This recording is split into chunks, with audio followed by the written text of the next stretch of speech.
Hanya 10 hari di Indonesia, pandangan hidup saya berubah total, persepsi indrawi saya seolah menjadi kacau. Hanya dengan perjalanan singkat selama 10 hari, saya setelah diuji otak oleh pesona Indonesia. Saat roda pesawat menyentuh landasan pacu di negara, asal saya pada detik itulah saya menyadari sebuah kenyataan pahit.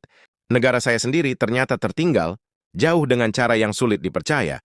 Kalimat penuh penyesalan ini dilontarkan oleh seorang turis asing yang baru saja menyelesaikan liburannya di Indonesia. Ungkapannya di media sosial seketika memicu diskusi panas. Yang mendalam, sang penulis menuturkan, meski hanya singgah sebentar di kepulauan tropis itu. Saat ia mendarat kembali di bandara negaranya, sebuah perasaan asing yang kuat menyerang batinnya. Ada sesuatu yang salah, ada sesuatu yang hilang, yang mengaku butuh beberapa hari untuk benar-benar memahami wujud dari perasaan itu. Apa yang ia rasakan adalah sebuah fenomena psikologis yang disebut gegar budaya terbalik, reverse culture shock. Unggahan ini memancing ribuan komentar dari netizen. Di seluruh dunia, mereka serempak berkata benar sekali. Saya juga mengalami hal yang sama yang mengejutkan. Laporan demi laporan bermunculan, menyatakan bahwa bahkan turis yang hanya menghabiskan waktu seminggu di Indonesia pun, saat pulang merasa tidak lagi sanggup beradaptasi dengan kehidupan di negara maju mereka sendiri. Seorang turis Amerika menulis dengan getir, hal-hal yang dianggap wajar dan lumrah di Indonesia ternyata sama sekali tidak berlaku di Amerika.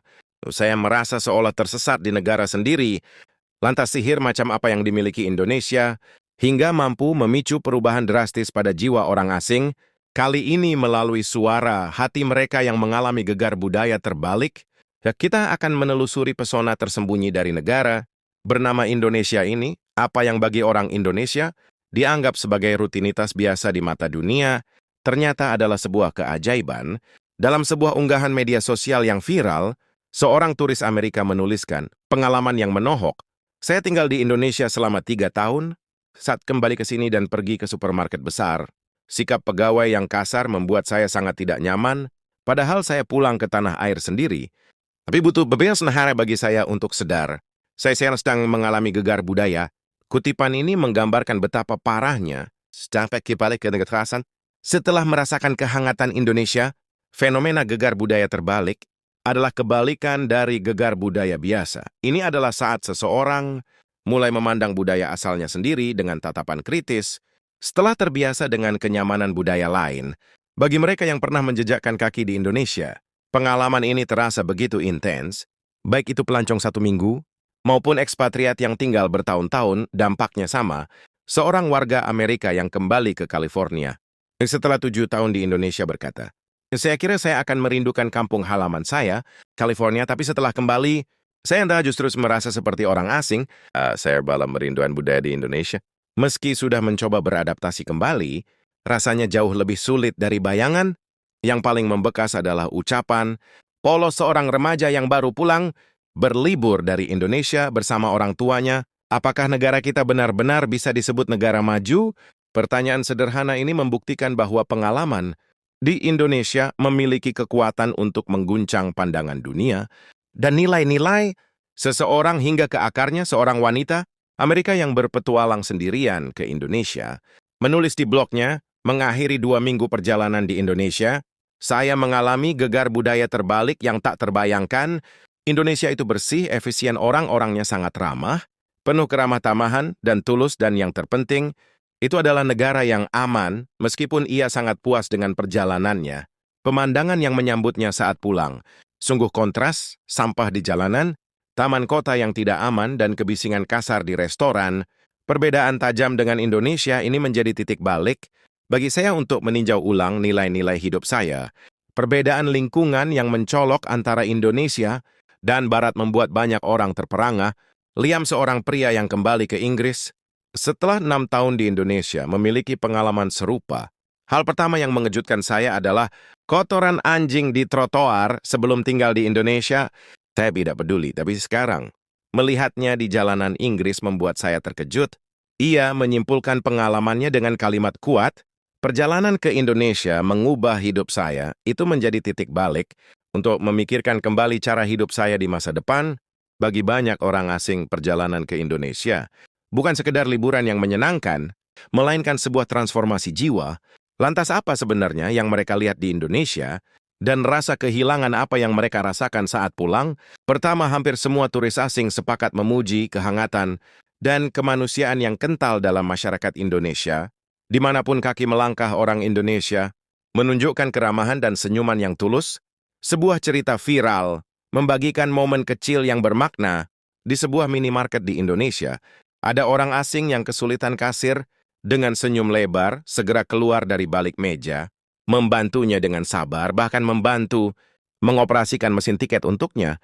Seorang turis Singapura yang berbelanja banyak barang di minimarket juga terkejut.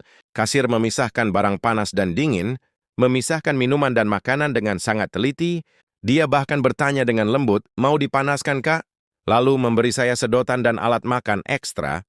Perhatian sedetail ini membuat saya terpukau. Pelayanan di Indonesia benar-benar berjiwa dan penuh kehangatan. Banyak orang asing setuju bahwa sekali merasakan pelayanan penuh perasaan ala Indonesia, mereka tidak bisa lagi kembali ke standar lama. Di negara mereka, pelayanan di Indonesia bukan sekedar SOP yang kaku, tapi sebuah kepedulian alami yang mengalir dari hati, atau yang sering disebut gotong royong dalam skala kecil. Baik saat berbelanja di mal mewah Jakarta, menginap di hotel, makan di kaki lima, hingga naik ojek online, turis selalu tersentuh oleh perhatian yang tulus. Seorang blogger menggambarkan pengalaman belanjanya di sebuah mal di Jakarta Pusat sebagai sesuatu yang mengharukan. Ia melukiskan senyum ramah pramuniaga, cara dia menyerahkan barang belanjaan dengan dua tangan, sebagai tanda hormat dan ucapan tulus. "Terima kasih, silakan datang kembali." Namun kebaikan orang Indonesia tidak berhenti di toko. James, seorang jurnalis Kanada, masih mengingat jelas kejadian 15 tahun lalu. Di era sebelum smartphone merajalela, ia tersesat di jalanan Yogyakarta. Seorang warga lokal tidak hanya memberi petunjuk, tapi rela mengubah rutenya sendiri dan mengantar James dengan sepeda motornya sampai ke tujuan. Di negara lain mungkin ada orang baik, tapi untuk mengantar orang asing sampai ke tujuan dengan meninggalkan urusan mereka sendiri itu langka. Nah, ini bukti nyata kehangatan hati orang Indonesia. Ujarnya selama 4 tahun tinggal di Indonesia, James berulang kali mengalami hal serupa. Ada orang Indonesia yang rela menemaninya naik kendaraan umum karena ia bingung, meski itu bukan arah tujuan mereka. Yu bahkan menelpon ibunya di Kanada dengan penuh haru. "Ibu, orang Indonesia luar biasa saat aku tersesat. Segoreng mengantarku padahal dia tidak perlu ke sana." Bagi orang Indonesia, menolong adalah hal wajar. Tapi bagi orang asing, ini adalah pesona yang memikat hati. Kisah lain datang dari turis yang membuka peta di kawasan kota tua. Seorang ibu yang lewat berhenti, menyapa dan menghabiskan 1 jam, menjelaskan kuliner lokal terbaik. Saat turis itu ingin memberi uang, tip sebagai rasa terima kasih, sang ibu menolak keras sambil tersenyum. "Welcome to Indonesia, enjoy." Turis itu akhirnya memberinya pelukan hangat. Karena saat itu ia sadar bahwa di Indonesia, ketulusan tidak bisa dibeli dengan uang. Markus dari Jerman menceritakan pengalamannya bertemu wanita Indonesia. Saat di Spanyol, wanita itu berkata, "Datanglah ke Indonesia." Markus mengira itu hanya basa-basi, namun saat ia benar-benar datang dan menghubungi wanita itu, ia disambut dengan sukacita. Wanita itu bahkan mengajak Markus berkeliling, naik motor ke tempat-tempat wisata, membuat daftar warung makan enak, dan rekomendasi pasar malam, hanya karena pernah mengobrol sebentar saat traveling. Di temi para kekendeng sebat keluarga, orang Jerman sulit melakukan hal seperti ini. Orang Indonesia benar-benar mendefinisikan arti persahabatan. Bahkan dalam hal kecil seperti kancing baju yang lepas. Seorang pria Kanada punya cerita mengejutkan. Ia terbuat kemeja yang ke penjahit pinggir jalan. Ibu penjahit tidak hanya memperbaikinya, tapi karena kancing aslinya hilang, ia mencarikan kancing yang paling mirip dan menjahitnya dengan rapi. Biayanya sangat murah, hingga tak masuk akal baginya. Berkat kejadian ini, saya jadi cinta mati sama Indonesia. Cerita-cerita hangat ini tak ada habisnya. Selain kebaikan manusianya, budaya kuliner Indonesia juga membuat orang asing tergila-gila. Rasio harga dan kualitas, value for money, serta kenyamanan tempat makan di Indonesia membuat mereka takjub. Seorang turis Italia terharu dengan budaya es, teh tawar atau air putih gratis di beberapa warung makan di restoran Italia. Air pasti bayar di Indonesia, teh tawar hangat sering diberikan cuma-cuma. Bahkan di warung soto ada kerupuk dan kuah tambahan gratis. Ini tidak ada di negara lain. Orang Korea sangat terrevival dengan kebersihan alat makan di food. Court modern Indonesia yang seringkali disterilkan dengan air panas atau tersimpan dalam wadah tertutup. Kepraktisan dan kebersihan semacam ini adalah kehebatan Indonesia yang tak terduga ujarnya. Kualitas makanan di minimarket Indonesia juga mengejutkan. Roti nasi kepal, onigiri hingga makanan siap saji rasanya jauh lebih enak daripada di negara barat dan harganya sangat terjangkau, kurang dari 50.000. Sudah bisa kenyang tentu saja. Pasar malam dan budaya kaki lima adalah primadona. Melihat langsung penjual martabak menuangkan adonan atau sate yang dikipasi di pinggir jalan memberikan sensasi, visual dan aroma yang membangkitkan selera. Meski hanya gerobak pinggir jalan, penjualnya ramah menyapa. Mau pesan apa, Mister Harganya? Murah, rasanya otentik. Banyak turis yang awalnya takut kendala bahasa, merasa terbantu dengan menu bergambar atau sistem tunjuk, langsung bahan makanan, rasa aman melihat apa yang akan kita makan, dan keramahan penjualnya membuat saya sangat tersentuh. Aspek lain yang paling mengejutkan turis adalah keamanan. Seorang turis Inggris bercerita, kehilangan ponselnya di keramaian alun-alun kota. Keesokan harinya, ia melapor ke pos polisi dan ajaibnya, ponsel itu sudah ada di sana, diantar oleh seseorang yang menemukannya. Kalau di Inggris, ponsel itu pasti sudah hilang selamanya. Saya benar-benar terharu dengan kejujuran dan keamanan. Di Indonesia, pemandangan orang meninggalkan helm di motor atau meletakkan tas di kursi kafe saat memesan kopi membuat orang asing syok. Di negara saya, kalau Anda lakukan itu, barang Anda lenyap dalam sekejap. Di kafe-kafe Jakarta atau Bali, ini hal biasa.